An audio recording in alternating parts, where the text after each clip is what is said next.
안녕하세요. 네, 안녕하세요. 예. 안녕하십니까. 예. 네, 시장이나 약간 오르고 있네요. 네. 네. 오늘 아마 제가 그 미국 시황보다 중국 시황을 먼저 말씀드리게 될 것 같은데요.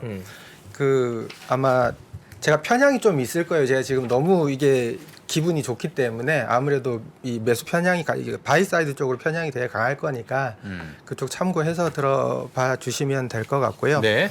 그리고 제 다음에 이제 중국 전문 애널리스트 분이 나오시니까 제가 하는 말 좀 더 한 번 더 검증해 보시는 시간도 괜찮을 것 같습니다. 네. 그 정도로 제가 지금 편향이 있을 가능성이 있어요. 오늘 그럼 좀 세게 얘기할 거라는 건데 기분이 네. 좋은 이유 미국 때문인가요? 아니면 중국 때문인가요? 이게 어쨌든 세계 경제 두 개 엔진이잖아요. 그중에 네. 하나가 꺼졌다가 지금 다시 불이 붙는 거 아닌가라는 지금 생각이 되기 때문에 네. 굉장히 기쁘게 생각하고 있습니다. 글로벌하게 다 좋은 뉴스다. 그렇죠. 네, 한번 출발해 보시죠 오늘도. 예. 중국 이제 홍콩 증시가 간만에 폭등을 했습니다. 항생이 5%, H가 6%, 야. HS테크 지수가 7.5가 올랐습니다. 이거는 한번 우리가 봐야 될 것 같은데요. 예. 일단 재료적인 부분이 있었고 구조적 변화도 발생을 했습니다. 전일 이제 그 미국 상장 중국 기업이죠. 미국 ADR에서 그러니까 중국 ADR에서 전기차 기업 주가가 거의 20%대씩 상승을 했었습니다. 뭐 니오, 리오터, 샤오펑 이런 것들 전부 다 20% 이상 상승을 했었고요. 그리고 분위기가 좋았죠. 네. 그랬는데 오전에 이제 BYD가 실적이 굉장히 좋게 나왔습니다. 10월 판매량이 21.8만 대가 나왔어요. 굉장히 많이 나왔죠. 굉장히 10월 한 달간 판매량이 그 정도 나왔는데 그리고 장 개시하면서 독일 총리가 오늘 방문하는구나 해서 분위기가 좋았는데 예. 거기다가 코로나 완화 루머가 돌았고요. 그러면서 예. 네, 아니 최근에 막 디즈니 문 닫고. 맞습니다. 예. 그러니까 다들 놀랬죠. 폭스콘, 예. 그래서 폭등했잖아요. 그러니까요. 너무 놀래가지고 이게 무슨 소리야? 라고 생각을 했는데 어. 실제로 11월 내일이죠. 예. 국무원 합동예방통제기구에서 방역 관련 기자회견을 하겠답니다. 그 뉴스가 공식적으로 나왔고 내일 이게 연례 있는 거기는 한데 예. 어찌됐든 이런 루머가 돌고 하다 보니까 시장 분위기가 전체적으로 재료가 확 불타올랐죠. 불타오른 상황에서 뉴스가 하나 더 나옵니다. 그 미국 상장기업 회계감독위원회 지금 감사하고 있잖아요. 중국 ADR 기업 회계 감사가 조기 종료됐대요. 예. 일사천리로 쭉 진행됐다는 얘기잖아요. 나빴으면 그렇게 진행될 리가 없지 않을까요? 라는 편향입니다. 예. 그래서 앞으로 수준으로 보고서가 나올 수 있을 것 같다. 그러면 상장 폐지 이슈가 사라지죠. 이게 잘 나오기만 해도. 그렇죠. 그러면 굉장히 좋아지죠. 근데 가는 길에 지금 중국 전기차 판매량 나온 걸 보면 대단합니다. 2020년에 137만 대였는데 21년에 351만 대, 지금 올해 600만 대 이미 넘어설 걸로 예상하고 있습니다. 이거 중국 정부 목표가 2025년까지 이 정도였거든요. 그거 이미 넘어섰습니다. 그리고 테슬라가 3개월 연속 7만 대를 넘겼습니다. 판매량이. 10월 달에도 7만 대를 넘겼어요, 지금. 그러면 테슬라 4분기 이제 1년에 이제 일론이 얘기했던 목표를 채우려면 45만 대 이상 팔아야 되는데 지금 벌써 10월, 11월, 12월 하면 최소한 중국에서 21만 대 이상 팔 것 같아요. 절반을 그냥. 네, 4분기 실적도 괜찮을 것 같아요. 야. 테슬라는. 너무 빨리 흥분해서 너무 빨리 하고 있는데. 네, 가라앉히시고요. 네. 근데 이게 구조적 변화가 발생을 한 것 같아요. 네. 구조적 변화가 뭐냐면 이제 시장에 결국 시진핑 권력 독점에 대한 시장의 우려가 있잖아요. 이거를 불식시키고자 하는 노력이 드디어 이제 효과가 나오기 시작을 했는데 예. 이제 시장 친화적인 환경 조성을 해주고 중국 경제 고성장에 대해서 우리가 노력을 하고 있다, 할 거다라는 거를 지금 보여주겠다라는 거잖아요. 근데 문제는 이거예요. 당신네들이 하는 말 다 좋은데 이게 지속성이 있는지, 그리고 이 기업들을 혹시 국유화하지는 않을지, 이 문제가 지금 발생하고 있거든요. 그리고 만약 이게 다 넘어간다면 과연 당신들이 신뢰할 수 있는지, 이 세 가지 문제가 저는 제 현재 고민거리거든요.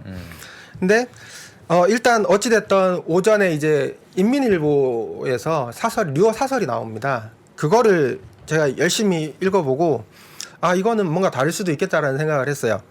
22년 3월 16일에도 보면 그 류어의 발언으로 당시에 항생 지수가 9% 올랐었고요. 테크 지수가 22% 상승했었거든요. 지수가 하루에 22%가 오른 날이었었어요. 지수가. 네. 예. 근데 그때 당시의 내용을 보면 1분기 경제 진작을 위한 능동적인 통화 정책을 하겠다. 그다음에 당시에 부동 헝다 리스트가 있었으니까 부동산 기업 위험 방지 대책을 만들어 주겠다. 그리고 중국 ADR 해외 상장 지원과 미국 부처의 소통을 하겠다. 상장 폐지시키겠다니까 지금 그게 지금 하고 있는 거죠. 그리고 네 번째가 플랫폼 경제 기존 방안을 보완하고 안정적으로 추진하고 구조조정 시키겠다. 지금 요거 거의 다 끝나간다는 얘기잖아요. 지금 이 끝나가는 시점에 이제 얘기가 나온 거죠. 자, 요 화면 같이 한번 보시면요. 지금 인민일보 기고문이에요. 이걸 제가 열심히 읽었냐? 예, 번역기가 번역을 해줘서 열심히 이렇게 번역을 예, 해줬습니다. 번역을 해줬죠. 예. 그래서 오늘 오전 뉴욕 기사입니다. 보면 요 노란색 내수 확대 전략과 공급 측 구조 개혁 심화를 유기적으로 결합하겠다. 근데 예. 요 심화까지 요렇게 보시면 나머지는 요 내용이 다 똑같아요. 근데 여기서 보셔야 되는 게 제가 알기로는 이 내수 확대 전략이라는 표현이 사용된 지 이렇게 오래되지 않았어요.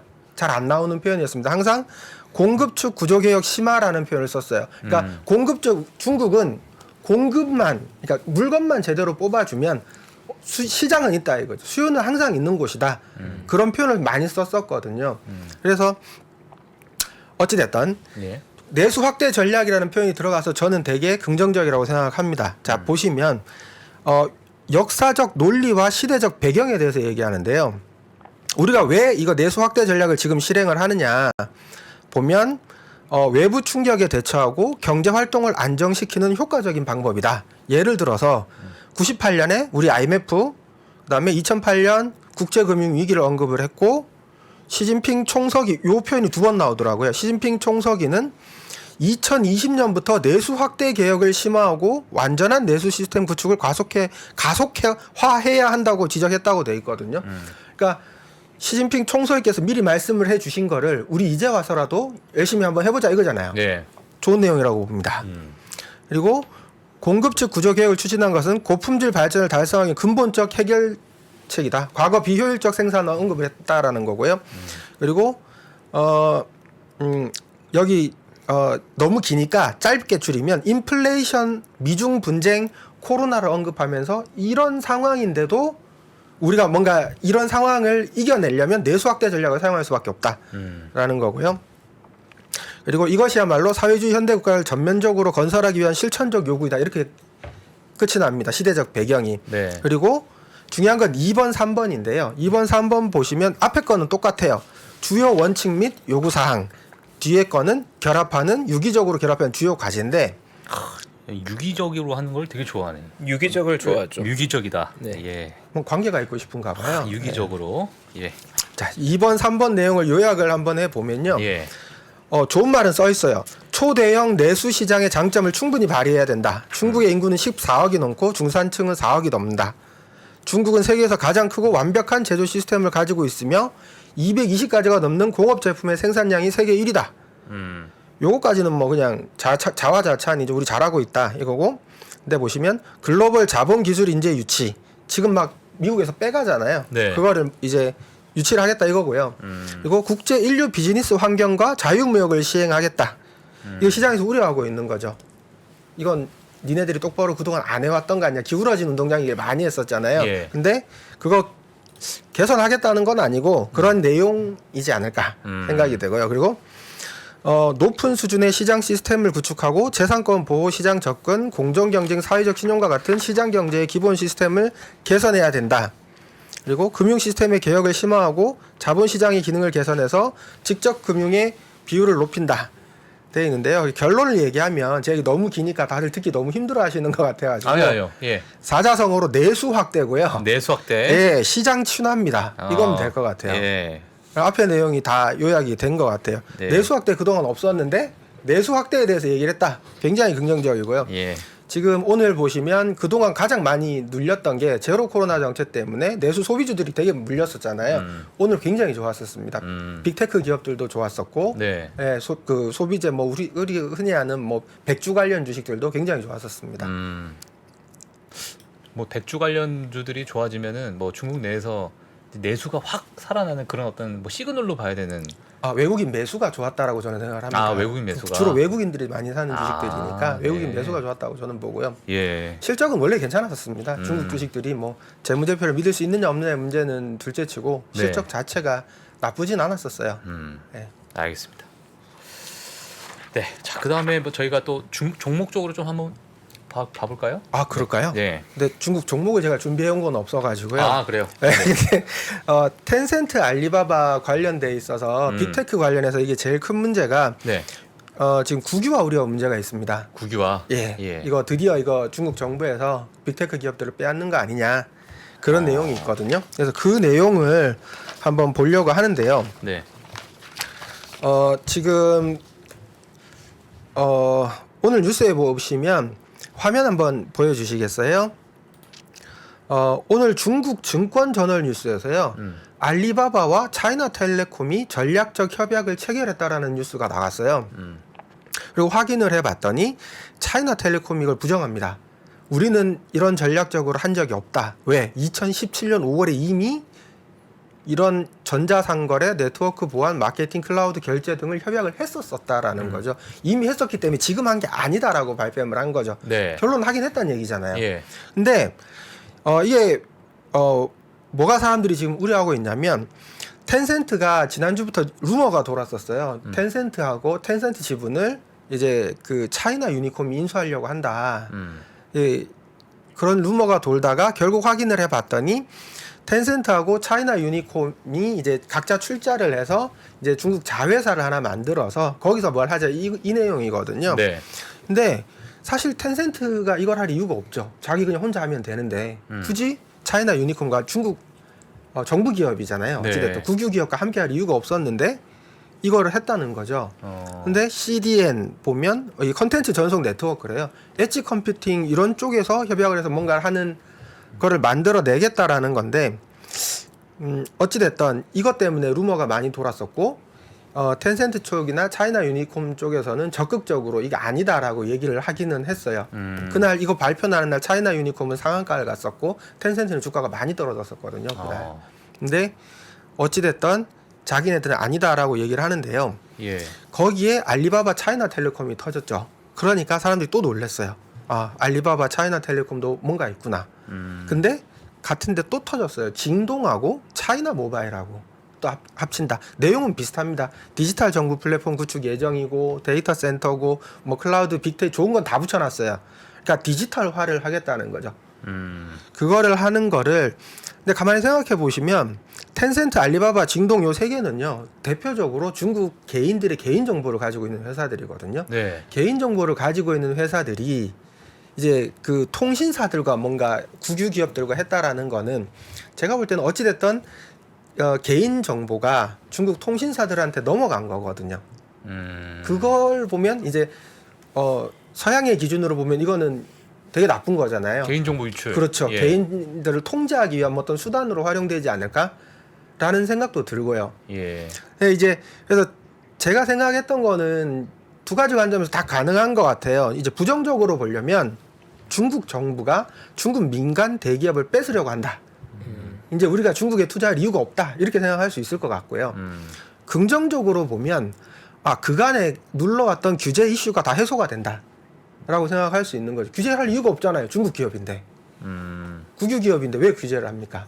규제를 할 이유가 없죠. 그리고 보면 어차피 얘네들은 다 내수 기업이라는 거죠. 예. 그러면 우리는 실적 잘 나오고 회사가 성장하는 예를 들어서 회사가 지금 텐센트가 평균 10에서 15% 사이로 성장을 했었고 알리바바도 비슷한 정도의 성장을 했다가 지금 그 밑으로 떨어졌거든요. 예. 근데 얘네들이 꾸준히 15% 성장을 보장받을 수 있고 그 과실을 뭐 배당이 됐든 뭐가 됐든 투자자들이 나눠 가질 수만 있으면 투자해봐도 되지 않나라는 생각도 들기는 하거든요. 예. 근데 이제 지금 뭐 텐센트랑 차이나 유니콤의 이런 루머가 좀 나왔을 때, 네네. 예, 차이나 유니콤은 상한가를 가고, 상한가를 갔죠. 예, 텐센트는 이제 폭락을 했는데, 폭락을 했죠. 그렇다면은 지금 이제 국유화 된다는 이 루머가 뭐 전체적으로 봤을 때는 좋지 않다. 그러니까 이 기업에 있어가지고는 그렇죠.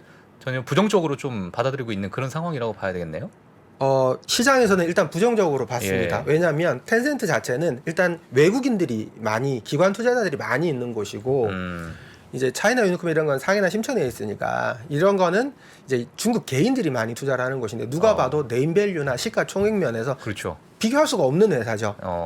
우리로 치면 아주 조그마한 시가총액 1,000억 이하의 작은 회사가 삼성전자랑 뭘 하겠다라는 뭘 것 같은 하겠다는 내용이 되는 거니까. 그러니까 텐센트 주가가 되게 안 좋았었죠. 그러네요. 이 텐센트를 뺏으려고 드는구나라는 생각이 저도 처음에 스쳤던 생각이 그거였어요.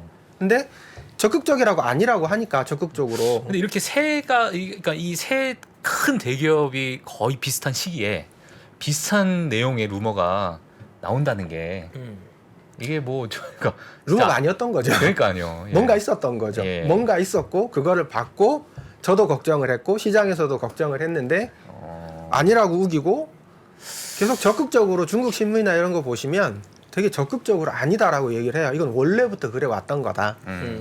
네, 여론을 좀 의식하고 있긴 하군요. 그렇죠. 특히 외국인 투자자들이 지금 중국 입장에서는 외국인 투자자들이 빠져나가는 게 되게 큰 위험이잖아요. 네. 그걸 잡기 위해서 예. 달래려고 많이 하는 거죠. 예. 네.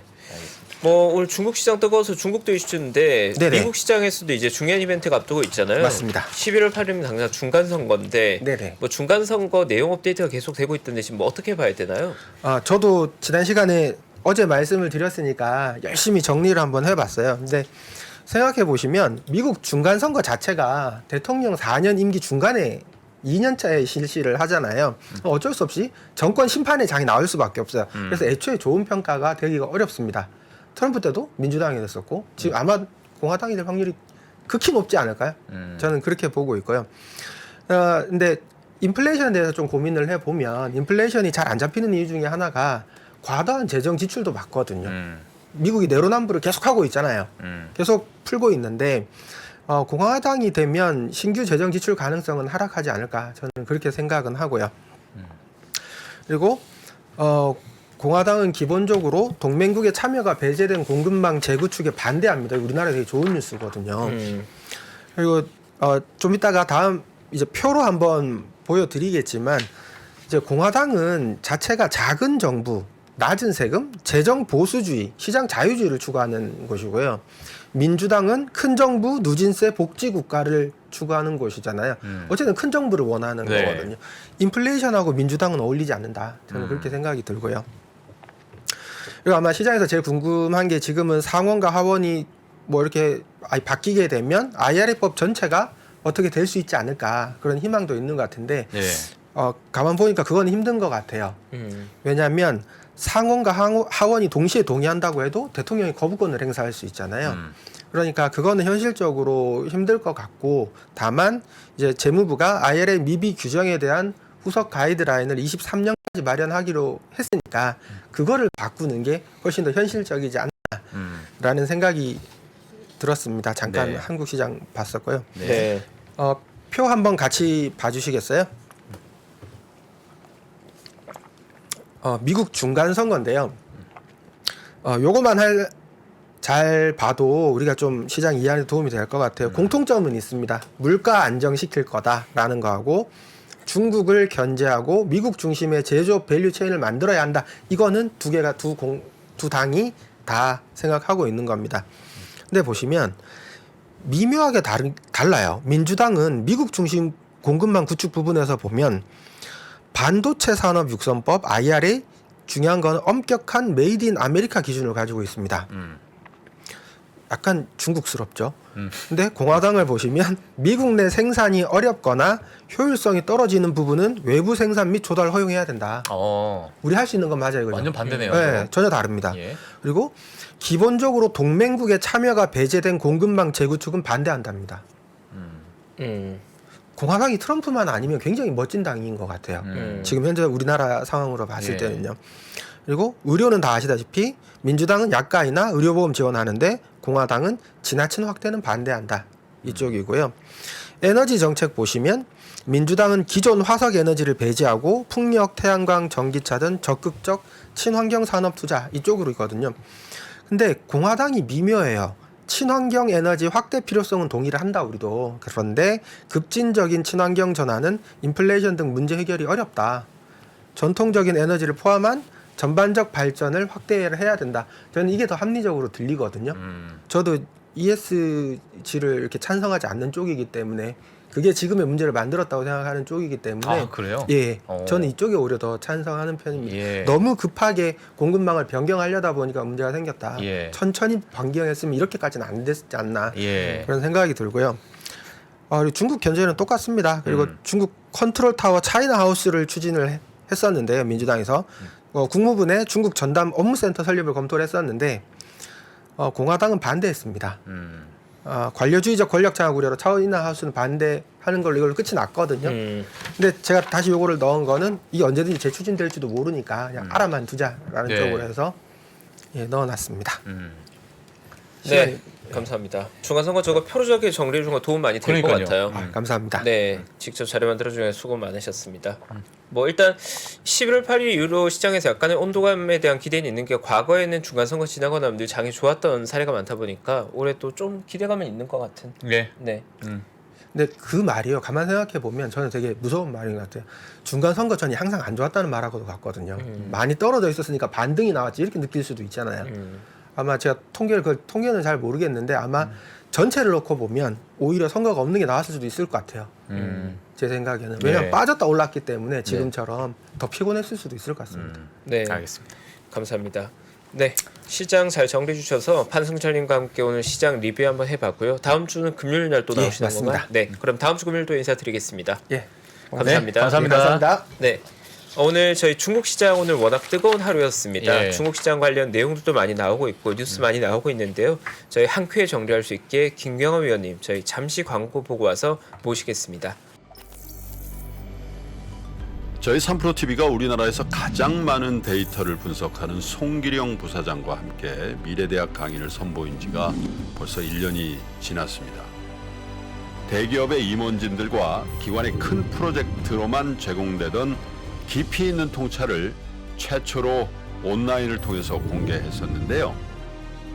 여러분들이 보내주신 다양한 피드백을 바탕으로 한층 더 업그레이드해서 다시 돌아왔습니다. 3프로TV 미래대학 확장판. 현상은 벌어진 거고 함의는 그 안에 들어있는 이유란 말이죠. 예측 그러셨는데요. 예측이 아니라 이해입니다. 그렇게 가게 돼 있어요. 누구보다 먼저 사회 변화를 포착하고 자신만의 전략을 수립하시는 귀한 시간이 되실 겁니다. 11월 7일까지 구매하시는 모든 분들께는 송기령 부사장과 함께하는 토크 콘서트 참석의 기회를 드리겠습니다. 영상 하단의 링크를 클릭하시거나 네이버에서 3프로TV를 검색해 주세요.